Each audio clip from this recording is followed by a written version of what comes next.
Hello everyone, అందరూ బాగున్నారా? నేనైతే ఈరోజు పునుగుల పులుసు ఎట్లా పెట్టాలో చూపిస్తాను. పునుగుల పులుసు అనేది చాలా టేస్టీగా ఉండిద్ది. మా పల్లెటూరులో అయితే మంచిగా ఫేమస్ ఈ కర్రీ అనేది. ఆనియన్స్, పచ్చిమిర్చి కట్ చేసి పెట్టుకోవాలి.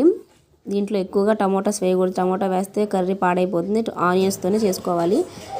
గ్యాస్ వెలిగించి గిన్నె పెట్టుకొని మనం తాలింపు వేసుకొని మనం కట్ చేసుకున్న ఉల్లిపాయలని వేసేసుకోవటమే. అవి కొంచెం మగ్గిన తర్వాత మనం ప్రాసెస్ చేద్దాము. టమోటా వేసుకుంటారు కొంతమంది. టమోటా వేస్తే టేస్ట్ అంతేం బాగోదు, అందుకని మేము టమోటా వేసే చేయలేము. చింతపండు అయితే నానబెడుతున్నాను కొంచెం పులుసులోకి.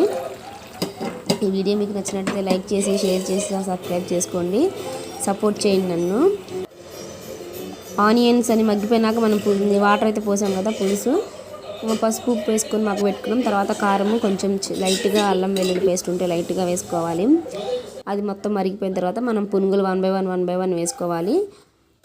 చూడండి, లాస్ట్కి నాకైతే కూర కూడా లేదు, అందరూ తినేసేసారు. కూర చాలా టేస్టీగా వచ్చిందనమాట.